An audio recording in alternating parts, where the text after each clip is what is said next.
Assalamualaikum warahmatullahi wabarakatuh. Salam sejahtera. Apa kabar para sahabat sekalian? Semoga senantiasa dalam keadaan sehat walafiat.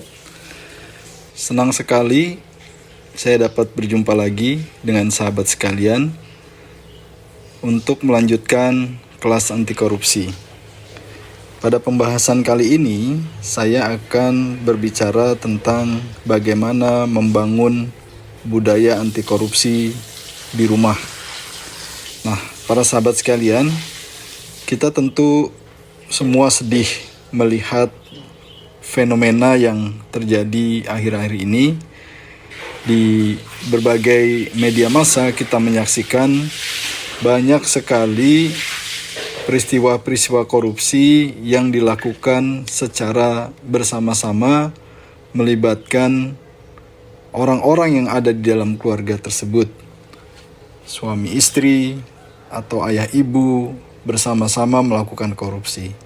Ayah dengan anak, adik dengan kakak.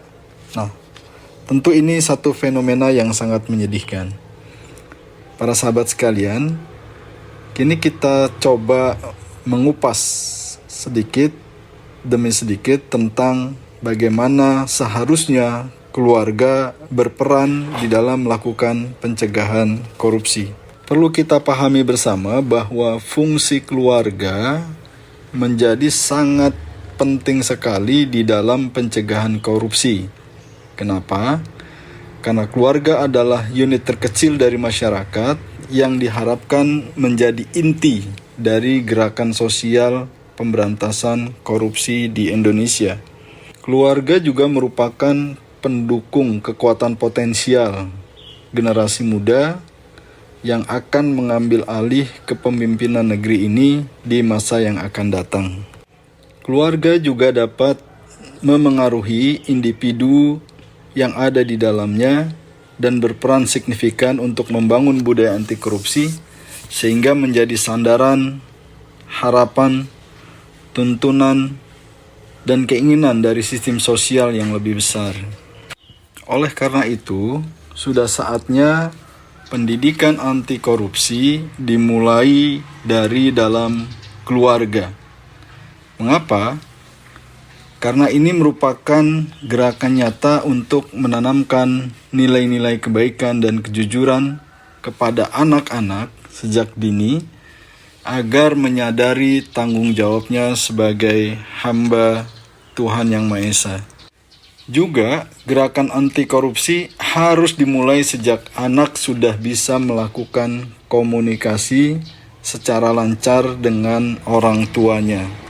Nah, siapa saja yang berperan di dalam pendidikan anti korupsi di keluarga? Tentu saja yang pertama adalah ibu. Ibu merupakan pendidik pertama dan paling utama dalam kehidupan anak. Terlebih-lebih ketika anak berusia 0-9 tahun, kehadiran ibu bermakna sebagai sumber pembelajaran bagi sang anak. Dengan demikian, peran ibu di dalam pendidikan anti korupsi kepada anak-anak sangat diperlukan karena ibulah yang paling dekat dengan anaknya ketika masa pertumbuhan dan sampai dewasa. Lalu siapa lagi yang paling berperan selain ibu? Ya, tentunya ayah. Ayah berperan sebagai orang tua yang menyampaikan ilmu pengetahuan, informasi kehidupan, serta menjadi teman bicara bagi anak-anaknya. Kesibukan ayah bukan berarti peran ayah menjadi kurang berarti. Justru peran ayah dan interaksi dengan ayah bersifat sangat menonjol dan menjadi kenangan yang bermakna bagi putra-putrinya. Nah, tentunya sahabat sekalian, kita bisa melihat betapa peran ibu dan ayah di dalam rumah bagi pendidikan anti korupsi terhadap anak-anaknya itu menjadi peran yang sangat dominan dan sangat-sangat strategis. Dan ini harus bisa dilakukan atau diperankan oleh orang tua di dalam rumah. Pertanyaannya adalah sekarang bagaimana pola penanaman nilai-nilai anti korupsi di dalam rumah?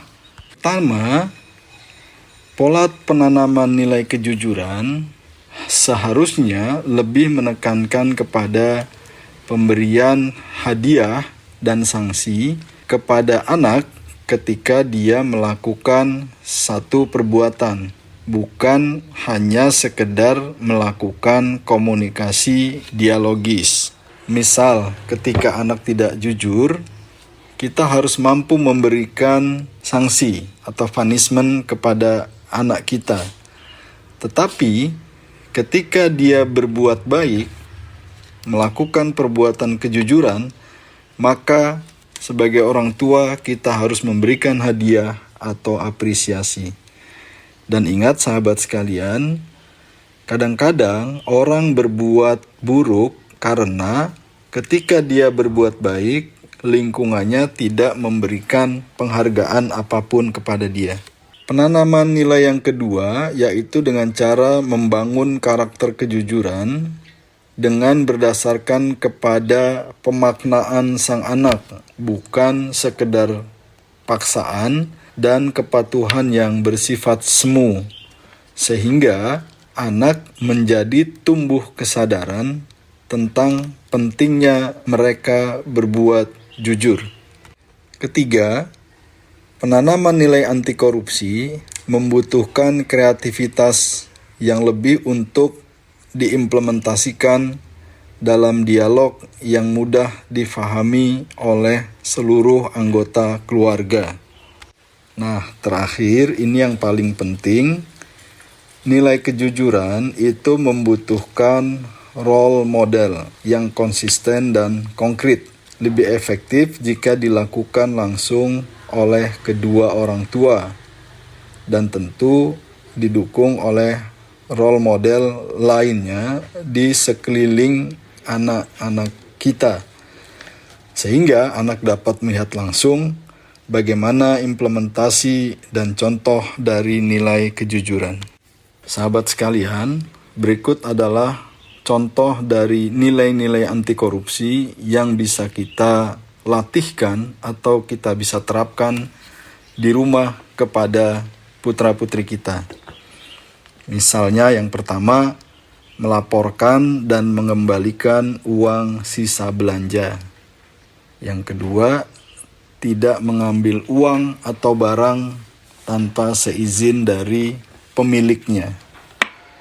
Yang ketiga, berani melaporkan perbuatan tidak jujur kepada orang tua apabila ada anggota keluarga yang tidak jujur. Yang keempat, mengakui secara jujur apabila menghilangkan atau merusak barang yang bukan miliknya. Kemudian yang kelima, orang tua tidak mengerjakan sendiri tugas sekolah atau tugas kuliah putra-putrinya. Kemudian yang keenam, meminta izin saat akan pergi dan memberitahukan apabila pulang terlambat.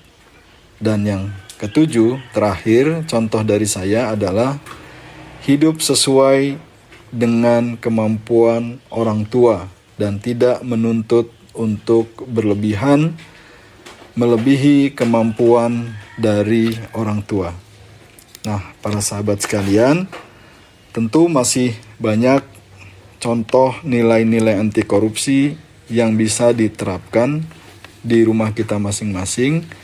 Mari sahabat sekalian ikut berbagi dengan menuliskan contoh-contoh tersebut di kolom komentar. Terima kasih, selamat memahami dan mencegah korupsi. Wassalamualaikum warahmatullahi wabarakatuh.